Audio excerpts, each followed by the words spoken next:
Hello friends, આજે મેં આ વિડીયોની અંદર એમકોમ સેમેસ્ટર 1 સબ્જેક્ટ છે ધંધાકીય સંશોધન એટલે કે બિઝનેસ રિસર્ચ, તેની અંદર આજે આપણે પરીક્ષાને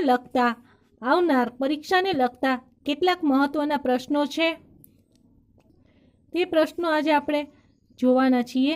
તો આપણે આ વિડીયોની અંદર ક્વેશ્ચન પેપર બિઝનેસ રિસર્ચ ધંધાકીય સંશોધનની અંદર ક્વેશ્ચન પેપર છે 2018, 2017, 2016 અને 2015 સુધીના ક્વેશ્ચન પેપરો જોયા છે। તેની અંદર જેટલા પ્રશ્નો આવે છે એ પ્રશ્નો બીજી વાર કયા પેપરની અંદર રિપીટ થયેલા છે તેના વિશે નોંધ કરી છે। તો તમે પણ તમારી બુકમાં નોંધ કરતા જાજો, ક્વેશ્ચન લખતા જાજો, આવનાર પરીક્ષામાં તમને પણ ઉપયોગી રહેશે। ક્વેશ્ચનની જ વાત કરી છે અને આલેખ પણ આની અંદર આવે છે, તો એ આલેખ તમને ટેલિગ્રામમાં મૂકી દેવામાં આવશે। આ વિડીયોમાં આપણે ક્વેશ્ચન વિશેની માહિતી જોશું આપણે। તો વિડીયોની શરૂઆત કરતાં પહેલાં જો તમે હજી સુધી મારી ચેનલને સબસ્ક્રાઈબ ન કરી હોય તો કરી લેજો, આવનાર તમામ વિડીયો તમારા સુધી પહોંચી શકે। હવે આપણે 2018ની ક્વેશ્ચન પેપરની અંદર જોઈએ કેટલાક મહત્વના એની અંદર ક્વેશ્ચન છે, તો તમે પણ તમારી બુકમાં નોટ કરતા જાજો। તો ક્વેશ્ચન 1 છે 2018ની સાલના પેપરના, વ્યવસાય સંશોધન એટલે શું? વ્યવસાય સંશોધન ક્ષેત્રે મોટી સમસ્યાઓ સમજાવો। ક્વેશ્ચન 2 છે માહિતી એકત્ર સંગ્રહની પદ્ધતિઓ અને તકનીકો વિગતવાર સમજાવો। ક્વેશ્ચન 3 છે પૂર્વધારણા પરીક્ષણ દ્વારા તમે શું સમજો છો સમજાવો। પૂર્વધારણા પરીક્ષણ પ્રક્રિયાની વિગતવાર ચર્ચા કરો। ક્વેશ્ચન 4 છે નિદર્શન સંભાવના અને અનિદર્શન સંભાવનાની પદ્ધતિઓ સમજાવો। તો આટલા ક્વેશ્ચન ઇમ્પોર્ટન્ટ હતા જે 2018ની સાલના પેપરના છે। આ ક્વેશ્ચન આપણે અત્યારના આવનાર પરીક્ષામાં પણ આઈએમપી રાખીએ છીએ। તે પછી હવે આપણે જોઈશું 2017ના ક્વેશ્ચનના પેપર, તો તમે તમારી બુકમાં નોટ કરતા જાજો। તો તેમાં ક્વેશ્ચન પહેલો છે વ્યાપાર સંશોધન પ્રક્રિયાની વિગતવાર ચર્ચા કરો, અને 2018નો પહેલો ક્વેશ્ચન છે વ્યવસાય સંશોધન એટલે શું? વ્યવસાય સંશોધન ક્ષેત્રે મોટી સમસ્યાઓ સમજાવો। તો એટલે 2018માં પણ એ ક્વેશ્ચન પૂછાણો હતો અને 2017માં પણ એ જ ક્વેશ્ચન પૂછાણો છે। તે પછીનો ક્વેશ્ચન છે પરિકલ્પનાઓના પ્રકારોનું મૂલ્યાંકન કરો, કેવી રીતે આ પરિકલ્પનાઓનું પરીક્ષણ કરી શકાય। તે પછીનો ક્વેશ્ચન છે 2018નો ક્વેશ્ચન 4, તો આ નિદર્શન ક્વેશ્ચન 4 કીધું છે, તો આ ક્વેશ્ચન 4 છે નિદર્શન સંભાવના અને અનિદર્શન સંભાવનાની પદ્ધતિઓ સમજાવો। તો તે ક્વેશ્ચન 2018ના પેપરમાં પણ આવ્યો અને 2017ના પેપરમાં પણ એ ક્વેશ્ચન રિપીટ થયો, ખાસ કરીને આવા ક્વેશ્ચન વધારે તમે ધ્યાનમાં લેજો। તે પછી જોઈએ ત્યાર પછીનો પ્રશ્ન ટૂંક નોંધ લખો ગુણવત્તા નિયંત્રણ, 2016નું પેપર, તો તેમાં પહેલો ક્વેશ્ચન છે સંશોધનની પ્રક્રિયા વિશે વિગતે લખો। એટલે સંશોધનની પ્રક્રિયા વિશે પણ આલે એ જ ક્વેશ્ચન થાય છે। અને આ વ્યવસાય સંશોધન એટલે શું? વ્યાપાર સંશોધન ક્ષેત્રે મોટી સમસ્યા સમજાવો। તો સંશોધનવાળા ક્વેશ્ચન તો મોટા ભાગે ફેરવીને પૂછે છે, પણ આન્સર તો એક જ આવે છે, તો ખાસ કરીને જોજો તમે। ક્વેશ્ચન 2 છે ડેટા માહિતી મેળવવાની પદ્ધતિ અને ટેકનિક વિશે વિગતે લખો। ક્વેશ્ચન 3 છે સેમ્પલિંગ ટેકનિક વિશે વિગતે લખો। ક્વેશ્ચન 4 છે હાઇપોથેસિસ ટેકનિક વિશે વિગતે લખો। તે પછી હવે જોઈએ 2015ના ક્વેશ્ચન પેપરની અંદર, તો તેની અંદર ક્વેશ્ચન પહેલો છે સંખ્યાકીય અનુમાન એટલે શું? આગળના પ્રકારો ચર્ચો। ક્વેશ્ચન 2 છે બહુચલીય વિશ્લેષણ એટલે શું? બહુચલીય વિશ્લેષણની જુદી જુદી પદ્ધતિઓની ચર્ચા કરો। ક્વેશ્ચન 3 છે સંશોધન અહેવાલ તૈયાર કરતી વખતે કયા મહત્વના મુદ્દાઓનો સમાવેશ કરવો જોઈએ। 4 છે સંશોધન અહેવાલ એટલે શું? જુદા જુદા પ્રકારના અહેવાલો સમજાવો।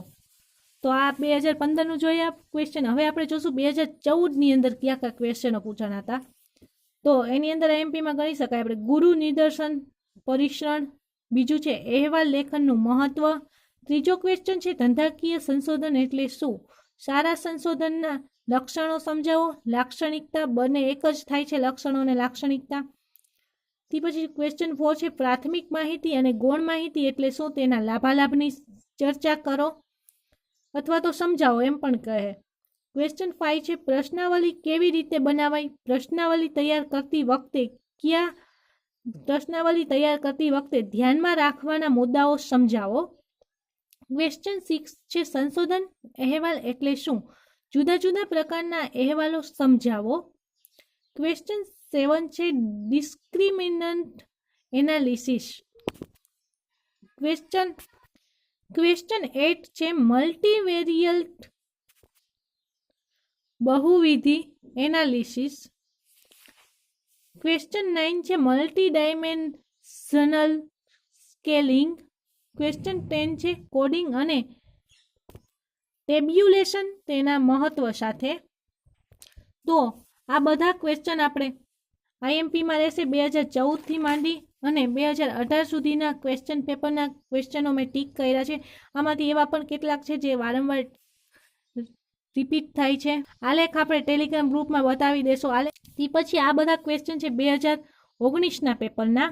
તો તેમાં પણ આ એક ક્વેશ્ચન પહેલો ઇમ્પોર્ટન્ટ રહેશે. ઉત્તમ ધંધાકીય સંશોધનના હેતુઓ અને લક્ષણો સમજાવો. ક્વેશ્ચન 2 છે ધંધાકીય સંશોધન વિશે તમે શું જાણો છો? સંશોધન કઈ રીતે ધંધાકીય નિર્ણયો માટે મદદરૂપ છે? ક્વેશ્ચન 3 છે નિદર્શનની રચના વિશે સમજાવો. સારા નિદર્શનની રચના કઈ રીતે રચવામાં આવે છે? આ પણ આઈએમપીમાં રહેશે. ક્વેશ્ચન 4 છે માપદંડોના જુદા જુદા પ્રકારો યોગ્ય ઉદાહરણ દ્વારા સમજાવો. ક્વેશ્ચન 5 છે રાજકોટમાં જીઓ મોબાઈલ સેવા તરફથી ગ્રાહકોના સંતોષકારકતા અંગે બજાર અભ્યાસ પ્રશ્નાવલી યોગ્ય માળખામાં બનાવો. લિફ્ટ 5 સ્કેલ પદ્ધતિનો ઉપયોગ કરી ઓછામાં ઓછા 5 નિવેદનનો સમાવેશ કરો. આના જેવો બીજો પણ એક્ઝામ્પલમાં ક્વેશ્ચન પૂછાઈ શકે છે. ક્વેશ્ચન 6 છે યાદચ્છિક નિદર્શનની પદ્ધતિના પ્રકારો યોગ્ય ઉદાહરણ સાથે સમજાવો. અને ક્વેશ્ચન 7 છે પરિકલ્પનાનો ખ્યાલ અને પ્રકારો સમજાવો. ખાનગી બર્ક અને જાહેર બર્કની નાણાકીય સ્થિતિથી તુલનાત્મક અભ્યાસ માટે યોગ્ય પરિકલ્પના બનાવો. તો આ 2019થી લઈ અને 2014 સુધીના ક્વેશ્ચનો આપણે જોયા. આમાંથી કોઈને કોઈ ક્વેશ્ચન તો પેપરની અંદર લખતા હશે જ, અથવા ક્વેશ્ચન ફેરવીને બહારના ક્વેશ્ચનો પણ આપણે પૂછી શકે છે. તે પછીનામાં છે ક્વેશ્ચન છે વ્યવસાય સંશોધનનો અર્થ આપી વ્યવસાય સંશોધનની પ્રક્રિયા સવિસ્તારથી ચર્ચા કરો. પછી ધંધાકીય નિર્ણયોમાં સંશોધનનું મહત્વ સમજાવો. પછી ક્વેશ્ચન છે વ્યવસાય સંશોધનના પ્રકારો સમજાવો. એવો છે કે એક બેકરી પ્રોડક્ટનું વેચાણ કરતું એકમ તેના ગ્રાહકની ખરીદી માટેની ટેવ ગ્રાહકોની જરૂરિયાત વિશે પ્રશ્નાવલી તૈયાર કરવા ઈચ્છે છે. એક મેનેજર તરીકે આ પ્રશ્નાવલી તૈયાર કરો. પછી ક્વેશ્ચન છે પ્રાથમિક માહિતી એકત્રીકરણની વિવિધ પદ્ધતિઓ જણાવો. તે પછીનો ક્વેશ્ચન છે પરિકલ્પનાનો અર્થવાળો તો આપણે જોઈ લીધો. તે પછીનો ક્વેશ્ચન છે સમજાવો પ્રકાર 1ની ભૂલ અને પ્રકાર 2ની ભૂલ. ક્વેશ્ચન 3ની અંદર છે બ ક્વેશ્ચન જોઈએ. સમજાવો એક પ્રચ્છન્ન કસોટી દ્વિપ્રચ્છન્ન કસોટી. પછી ચેપ્ટર 1 છે ધંધાકીય સંશોધનનું સૈદ્ધાંતિક માળખું. તેની અંદરનો ક્વેશ્ચન છે આપણે પૂછ્યો તો ધંધાકીય સંશોધન એટલે શું? સંશોધનની લાક્ષણિકતાઓ સમજાવો. તેની અંદરના મુદ્દા છે જુઓ. સંશોધનનો અર્થ અને વ્યાખ્યા નિયંત્રિત, ચોક્કસ, પદ્ધતિસર, માન્ય અને ચકાસણી શકાય તેવી. અને 6 છે અનુભવ. 7 છે વિવેચનાત્મક. ક્વેશ્ચન 2 છે ધંધાકીય સંશોધનના ધ્યેય મહત્વ સ્પષ્ટ કરો. તો ધ્યેય મહત્વની અંદર પહેલો મુદ્દો છે શૈક્ષણિક હેતુઓ. બીજો છે ઉપયોગિતા મુજબના હેતુઓ. ત્રીજો છે નિર્ણયીકરણના હેતુઓ. ચોથો છે પર્યાવરણીય હેતુઓ. અને છઠ્ઠો છે બજારના હેતુઓ, ગ્રાહકલક્ષી હેતુઓ અને નફાકીય પ્રોત્સાહક હેતુઓ. આ છે 2 મુદ્દા છે. પહેલા શૈક્ષણિક હેતુઓ અને બીજો બ કરીને છે ઉપયોગિતા મુજબના હેતુઓ. તો આ બ કરીને છે ને એની નીચેના 1 થી 5 મુદ્દાઓ છે. ક્વેશ્ચન 3 છે જુદા જુદા સંશોધન પ્રક્રિયા જુદા જુદા તબક્કાઓની ફ્લો ચાર્ટની મદદથી સમજૂતી આપો. તો ફ્લો ચાર્ટનો ક્વેશ્ચન હશે. એની નીચેના તમારે મુદ્દા હશે. સંશોધન સમસ્યાની ઓળખ, પ્રવર્તમાન પર્યાવરણનું સ્કેલિંગ, ધ્યેય નિર્ધારણ, પ્રવર્તમાન સાહિત્યનું સ્કેનિંગ, ઉત્કલ્પનાઓ ઘડવી, સંશોધન યોજનાઓ ઘડવી, નિદર્શન યોજના ઘડવી, જરૂરી માહિતી એકત્રિત કરવી, ડેટાને ટેબ્યુલેટ કરવો, પૂર્વધારણાની ચકાસણી યથાર્થ તપાસ કરવી, સંશોધન અહેવાલ બનાવવો, પરિણામો અને તારણોની રજૂઆત.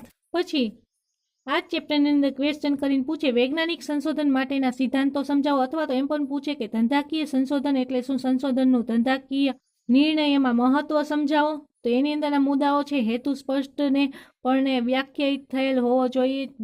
બીજો મુદ્દો છે સિદ્ધાંતો ઉપર આધારિત હોવું જોઈએ. ત્રીજો મુદ્દો છે સંશોધન ડિઝાઇન પદ્ધતિનું આયોજન કરવામાં આવેલું હોવું જોઈએ. ચોથો મુદ્દો છે સંશોધન પારંગત અને આવડત ધરાવતો હોવો જોઈએ.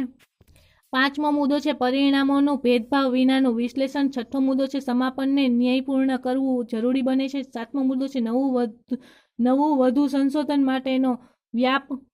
ક્વેશ્ચન 5 છે સંશોધનની પ્રક્રિયા વિશે વિગતે લખો અથવા તો વિવિધ પ્રકારના સંશોધનની ચર્ચા કરો, અથવા તો એમ પૂછે ધંધાકીય સંશોધન એટલે શું તેના પ્રકારો સમજાવો.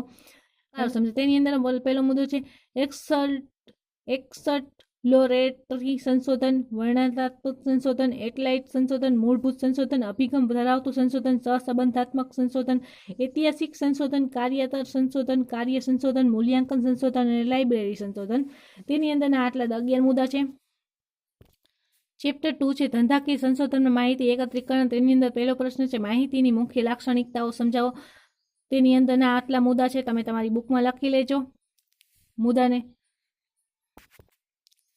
તે પછીનો ક્વેશ્ચન 2 છે ગૌણ માહિતીની લાક્ષણિકતાઓ સમજાવો. તેની અંદર પહેલો મુદ્દો છે વિશ્વનીયતા, અનુરૂપતા, પ્રતાપણું અને 3 મુદ્દાઓ છે. પછી નીચે છે ગૌણ માહિતીના ફાયદાઓ. તો ગૌણ માહિતીના 1 થી 6 સુધીના ફાયદાઓ છે, જે તમે તમારી બુકમાં લખી લેજો. 6 નહીં પણ 8 મુદ્દાઓ છે, પાછળ પણ 2 આપ્યા છે. પછી તેના આપણે અહીંયા જોયા તેના ગૌણ માહિતીના ફાયદાઓ. તે પછી અહીંયા પાછળ છે ગેરફાયદાઓ. ગૌણ માહિતીના ગેરફાયદાઓ છે આ 6 એ 6, તમે તમારી બુકમાં નોટિસ કરતા જાજો. તે પછી છે ગૌણ માહિતીના સ્ત્રોતો વિશેની ચર્ચા કરો. જો તમારે કોટિલિયનની અંદર પેજ નંબર પણ લખ્યા છે, આ પ્રમાણે પેજ નંબરમાં તમારી કોટિલિયનમાં પણ હોઈ શકે, અથવા તો ન હોય તો પણ ગોતી લેજો. તો ગૌણ માહિતીના સ્ત્રોતો વિશેની ચર્ચા કરો. તો આ પેલો સ્ત્રોતો છે આંતરિક ગૌણ માહિતી અને બાહ્ય ગૌણ માહિતી. તો આ આંતરિક ગૌણ માહિતીના સ્ત્રોતો 3 છે, જે નીચે મુજબ લખ્યા છે, અને આ છે બાહ્ય ગૌણ માહિતી. તો બાહ્ય ગૌણ માહિતીના સ્ત્રોતો અહીંથી લખ્યા છે મેં, જે આ 3, અને આ બાહ્ય ગૌણ માહિતીના સ્ત્રોતો 16 સુધી છે. તો આ 16 એ 16 અહીંયા લખ્યા છે, તમે લખી લેજો તમારી બુકમાં. 16 અહીંયા 16 છે, બાકીના અહીંયા 21 છે, લખી લેજો. તે પછી ક્વેશ્ચન 4 છે પ્રાથમિક માહિતી એટલે શું, ફાયદા અને ગેરફાયદાઓ જણાવો. તો આ પ્રાથમિક માહિતીના 3 મુદ્દા છે, તેની અંદર આ ગેરફાયદાઓ છે, આ 5 આ ફાયદાઓ છે, અને આ ગેરફાયદાઓ છે 5. પછી નીચેનો ક્વેશ્ચન કીધો છે કે પ્રાથમિક માહિતી એકત્રીકરણની વિવિધ પદ્ધતિઓની ચર્ચા કરો. તો આ પ્રાથમિક માહિતી એકત્રીકરણની પદ્ધતિઓ છે, અહીંયા 8 આપેલી છે. તો 8 પદ્ધતિ તમે બુકમાં લખી લેજો. પછી પાછળ કે નિદર્શનની જરૂરિયાતો. નિદર્શનની જરૂરિયાતો છે 1 થી 6 મુદ્દાઓ છે, જે નિદર્શનની જરૂરિયાતો માટેના છે. પછી છે નિદર્શનના ફાયદાઓ. તો નિદર્શનના ફાયદાઓ છે, જ્યાં 11 ફાયદાઓ છે નિદર્શનના ફાયદાઓ છે, ખાસ કરીને જોજો તમે. તે પછી અહીં છે નિદર્શનના ગેરફાયદાઓ. તો આ ગેરફાયદાઓ છે, આ બધા 1 થી 7 સુધીના નિદર્શનના ગેરફાયદાઓ છે. તે પછી ક્વેશ્ચન 8 છે નિદર્શનના સિદ્ધાંતો સમજાવો. તો નિદર્શનના આ 4 સિદ્ધાંતો છે. તે પછીનો ક્વેશ્ચન છે નિદર્શન ડિઝાઇન એટલે શું, તેના તબક્કા અને પ્રક્રિયા સમજાવો. તો એના 3 મુદ્દાઓ છે. તેની નીચેના મુદ્દાઓ છે, બધા 6 મુદ્દાઓ છે તેની અંદરના. તે પછી ક્વેશ્ચન છે સારા નિદર્શ ડિઝાઇન અંગેની લાક્ષણિકતાઓ સમજાવતા. 3 છે ધ્યેય સિદ્ધિ, માપણી, વ્યવહારુતા. ચોથો છે કરકસર, એકરૂપતા, સ્વતંત્રતા અને પ્રતાપણું. 12મો ક્વેશ્ચન છે સંશોધનમાં માપણી અને સ્કેલિંગ એટલે શું. ધંધાકીય સંશોધનના વિવિધ પ્રકારની માપણી, સ્કેલિંગ, અનુસંધાનને સમજાવો. તો એની અંદરના 3 મુદ્દા છે, એની નીચેના પણ મુદ્દાઓ છે આ બધા. તો તમે તમારી બુકમાં લખી લેજો આ બધા મુદ્દાઓ. તે પછી છે મેપિંગના નિયમો છે, આ 4 નિયમો છે મેપિંગના. પછી આ સ્કેલના પ્રકારો છે 4. તે પછીના છે માપન ભૂલના સ્ત્રોત ઉપર નોંધ લખો. માપન ભૂલના સ્ત્રોત ઉપર નોંધ લખો. તો આ એની અંદરના 3 મુદ્દા છે, એની નીચેના 3 મુદ્દા છે. તે પછી ચેપ્ટર 3 છે ધંધાકીય સંશોધનનું વ્યવસ્થા તંત્ર. તેની અંદર પ્રશ્ન છે ઉત્કલ્પનાનો અર્થ અને ખ્યાલ સમજાવો. તો તેની અંદરનો અર્થ છે, લાક્ષણિકતા છે, મહત્વ છે, ઉત્કલ્પનાના સ્ત્રોતો છે, તો તેની અંદરના મુદ્દાઓ છે. પછી છે ઉત્કલ્પનાનું સ્વરૂપ, તેની અંદરના 2 મુદ્દાઓ છે, અને સાર્થકતાની કક્ષા ઉપર ટૂંક નોંધ લખો. તે થિયરી છે, ક્વેશ્ચન 2 કરીને છે સાર્થકતાની કક્ષા ઉપર ટૂંક નોંધ લખો. તે ક્વેશ્ચન 3 છે ઉત્કલ્પનાની ચકાસણીમાં જરૂરી પગલાઓ સમજાવો. ઉત્કલ્પનાની ચકાસણીની પ્રક્રિયા સમજાવો. તેની અંદરના આ 5 મુદ્દા છે, તો આ 5 લખી લેજો તમે પછી ક્વેશ્ચન 4 કરીને છે સ્વતંત્રતાની કક્ષા પર ટૂંક નોંધ લખો, તે થિયરી છે. ક્વેશ્ચન 5 છે નિદર્શનની વિવિધ પદ્ધતિઓ સમજાવો, તો સંભાવના નિદર્શ અને બિન સંભાવના નિદર્શ આવે છે, તેની અંદર નીચે લખવાની આવશે. પછી ક્વેશ્ચન 6 છે સંભાવના નિદર્શન પદ્ધતિના ફાયદા અને ગેરફાયદા સમજાવો, તે થિયરી પ્રકારના છે. પછી ક્વેશ્ચન 7 છે સંભાવના નિદર્શનના પ્રકારો, તો આ 7 તેની અંદરના પ્રકારો છે સંભાવના નિદર્શનના. ક્વેશ્ચન 8 છે નિદર્શન કદને અસર કરતા પરિબળો સમજાવો, તો આ નિદર્શન કદને અસર કરતા પરિબળો છે, જોઈ લેજો ખાસ કરીને તમે આ પરિબળો. પછી ક્વેશ્ચન 9 છે નિદર્શન કદ અંગેના અભિગમો, તો આ 4 નિદર્શન કદ અંગેના અભિગમો છે. ક્વેશ્ચન છે આંકડાશાસ્ત્રીય પદ્ધતિ, તો આંકડાશાસ્ત્રીય પદ્ધતિ થિયરી ક્વેશ્ચન છે. પછી ક્વેશ્ચન છે સંશોધન રૂપરેખા યોજના ડિઝાઇનનો અર્થ, જરૂરિયાત, લાક્ષણિકતાઓ અને હેતુઓ સમજાવો, તો તેની અંદર પ્રસ્તાવના, સંશોધનની ડિઝાઇનની અંગેની જરૂરિયાતો અને આ એના લક્ષણો છે 6 સંશોધન ડિઝાઇનના લક્ષણો. પછી કીધું સંશોધન ડિઝાઇનના હેતુઓ, તો આ 5 હેતુઓ છે સંશોધનની ડિઝાઇનના. અને 6 અહીંયા છે જરૂરી પ્રશ્નની આગાહી કરી શકાય. પછી 11મો ક્વેશ્ચન છે સંશોધન ડિઝાઇનના આવશ્યક તત્વો વિશે જણાવો, અથવા તો એમ પણ પૂછે સંશોધન ડિઝાઇનના જુદા જુદા તબક્કાઓ જણાવો, તો આ બધા એના તબક્કાઓ છે, તમે બુકમાં નોટિસ કરી લેજો 15 તબક્કાઓ છે અથવા તત્વો. પછી 14મો ક્વેશ્ચન છે સારી સંશોધન ડિઝાઇનની લાક્ષણિકતાઓ અને માપદંડો જણાવો, ધંધાકીય સંશોધનના ડિઝાઇન લાક્ષણિકતાઓ, તે થિયરી પ્રકારનો ક્વેશ્ચન છે. તો તેમાં 4 મુદ્દા છે ધ્યેયલક્ષી, વિશ્વસનીયતા, ચોક્કસતા અને જનરલાઇઝેશન. ક્વેશ્ચન જોઈ લેજો સારી સંશોધન ડિઝાઇનની લાક્ષણિકતાઓ અને માપદંડો જણાવો, અથવા તો એમ પણ પૂછે ધંધાકીય સંશોધનની ડિઝાઇનની લાક્ષણિકતાઓ અને થિયરી, તો આ પ્રકારના એમાં મુદ્દા છે. ક્વેશ્ચન 15 કરીને છે વિવિધ પ્રકારની સંશોધન ડિઝાઇનનો અર્થ સમજાવો, ગુણાત્મક અને આ બાકીની એક્સપ્લોરેટરી સંશોધન ડિઝાઇન, વાસ્તવિક મહત્વ, વાસ્તવિક બાબતો, સિદ્ધાંતોની સમન્વય, આવી રીતના આના મુદ્દા છે. તો આ એક્સપ્લોરેટરી સંશોધન છે તેનું મહત્વ છે, આ એની અંદરના મુદ્દાઓ છે 4 મુદ્દા. તેની પદ્ધતિ છે, તેની પદ્ધતિના પણ 4 મુદ્દા છે એક્સપ્લોરેટરીની પદ્ધતિના. પછી છે સંખ્યાત્મક સંશોધન ડિઝાઇનના પ્રકારો, તો આ સંખ્યાત્મક સંશોધન ડિઝાઇનના પ્રકારો 4 છે. તેના ફાયદા છે, સંખ્યાત્મક સંશોધન ડિઝાઇનની પદ્ધતિના ફાયદા છે, આ 3 ફાયદાઓ છે. તે પછી છે વિવરણાત્મક સંશોધન પદ્ધતિ, તો આ તેની અંદર છે 1 અને 2, આ 2 મુદ્દાઓ છે. આ 1 છે તેની અંદરના આ 2 મુદ્દાઓ છે. પછી આ ક્રોસ સેક્શનલ ડિઝાઇન, આ તેની અંદરના 4 મુદ્દાઓ છે. પછી છે પ્રાયોગિક ડિઝાઇન, તેનું મહત્વ છે આ 2 મુદ્દાઓ. પછી તેની પ્રાયોગિક ડિઝાઇનની લાક્ષણિકતાઓ છે આ 4 મુદ્દાઓ. પછી આ પ્રાયોગિક ડિઝાઇનની પદ્ધતિના તેની પદ્ધતિઓ છે, તો આ એની પદ્ધતિના મુદ્દાઓ છે. પછી છે સંશોધન ડિઝાઇન, તેનો મુદ્દો છે આ 1. તો આ તમને મુદ્દાઓ 1 થી 4 યુનિટના સમજાવી દીધા છે, મુદ્દાઓ સહિત સમજૂતી પણ આપી છે.